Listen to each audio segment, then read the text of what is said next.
चलिए अपनी will power test करते हैं। इमेजिन कीजिए कि आप देखने में बिलो एवरेज इंसान हैं। आपकी स्कूल में हमेशा लड़ाई होती रहती है। आपके टीचर्स और आपके घर वाले आपसे नाराज रहते हैं। आप 4th क्लास में पहुंचते हैं और आप 2 बार फेल हो जाते हैं। आपके साथ वाले 6th में पहुंच चुके हैं। फिर आप 8th स्टैंडर्ड में पहुंचते हैं और आप 3 बार फेल हो जाते हैं। आपके कई साथ वाले लोग ग्रेजुएशन स्टार्ट कर चुके हैं। फिर आप ग्रेजुएशन के लिए एंट्रेंस एग्जाम देते हैं और उसमें भी 5 बार फेल हो जाते हैं। आपके आस पड़ोस वाले सारे इंसान आपको लूजर समझते हैं, एक फेलियर। उसके बाद आप 30 जॉब इंटरव्यूज देते हैं और हर बार रिजेक्ट हो जाते हैं। और वो कोई ऐसी वैसी रिजेक्शन नहीं थी, वो एक्सट्रीम रिजेक्शंस थी। आप KFC में जॉब इंटरव्यू के लिए जाते हैं। 24 में से 23 लोग सिलेक्ट हो गए हैं। सिर्फ एक इंसान है जो सिलेक्ट नहीं हुआ और वो आप हो। फिर आप पुलिस की नौकरी ज्वाइन करने जाते हैं। 5 में से 4 लोग सिलेक्ट हो चुके हैं। दोबारा से सिर्फ एक इंसान सिलेक्ट नहीं हुआ और वो आप ही थे। आप अपने कजन के साथ एक 4 स्टार होटल में जॉब लेने जाते हैं। 2 घंटे गर्मी में लाइन में खड़े रहने के बाद आपका कजन, जिसके आपसे भी कम मार्क्स हैं, उसे सिलेक्ट कर लिया जाता है और आपको रिजेक्ट कर लिया जाता है। इस मूवमेंट पे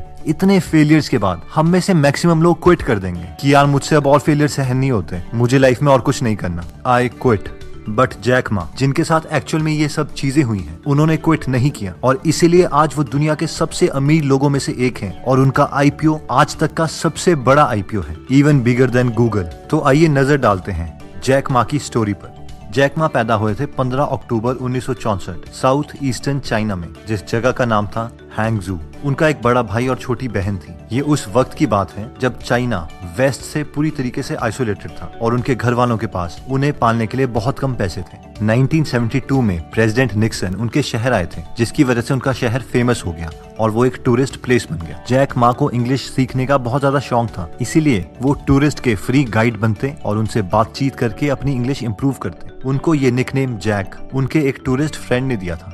बहुत सारे फेलियर्स के बाद 1988 में जैक मा अपने शहर की सबसे कम फेमस यूनिवर्सिटी से पास हुए। उसके बाद वो 30 से ज्यादा जॉब्स में रिजेक्ट हो गए और फाइनली एक लोकल यूनिवर्सिटी में as an English teacher $12 per month की सैलरी में जॉब ज्वाइन कर ली। 1995 में जब पहली बार वो US गए तो वहाँ पर उन्होंने पहली बार इंटरनेट के बारे में सुना, जिसको देखकर वो बहुत ज्यादा इंप्रेस हो गए। वहाँ पर उनके दोस्त ने उन्हें कंप्यूटर पर कुछ भी सर्च करने के लिए कहा, लेकिन वो कंप्यूटर को टच करने से भी डर रहे थे। बहुत कन्विंस करने के बाद जैक मा ने इंटरनेट पर बियर शब्द सर्च किया। वहाँ पर उन्होंने देखा कि बियर शब्द से रिलेटेड हर देश का डेटा वहाँ पर अवेलेबल था, पर चाइना का कोई डेटा अवेलेबल नहीं था। जैक मा इंटरनेट से बहुत ज्यादा इंप्रेस हो गए थे और उन्होंने सोचा वो अपने देश के हर मिडिल क्लास बिजनेस को इंटरनेट से कनेक्ट कर देंगे। वो अपने देश चाइना गए और वहाँ पर एक वेबसाइट खोली जिसका नाम था चाइना पेजेस। इसका काम था बाकी मिडिल क्लास बिजनेसेस के लिए वेबसाइट्स क्रिएट करना, लेकिन कोई इन्वेस्टमेंट ना आने के बाद थोड़े सालों के बाद उन्हें ये भी बंद करनी पड़ी।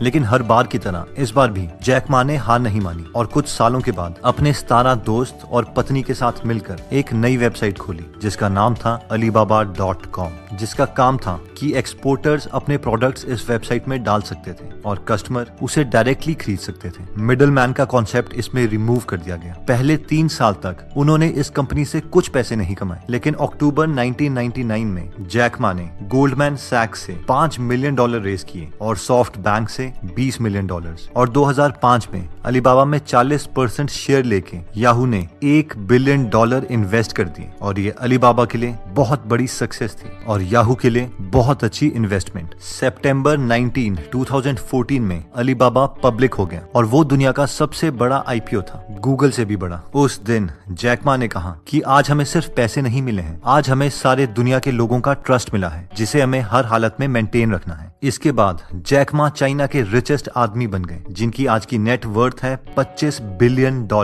दोस्तों, हम लोगों के साथ भी ऐसी बहुत सारी डिफिकल्टीज आती हैं, फेलियर्स आते हैं। तो अगर आपके साथ भी ऐसे फेलियर्स हुए हैं तो कमेंट सेक्शन में लिख के आप बाकी गिगलर्स को बता सकते हैं और साथ में अपने से ये भी प्रॉमिस कीजिए कि आप कभी कभी कभी और कभी भी क्विट नहीं करेंगे। जैक मा की एक बहुत फेमस वर्डिंग है जो मुझे अच्छी लगती है। उन्होंने एक बार कहा था कि आज बुरा है, कल उससे भी ज्यादा बुरा होगा, लेकिन परसों आपकी जीत होगी। मैं उम्मीद करता हूँ आपके साथ भी ऐसा ही होगा। जय हिंद।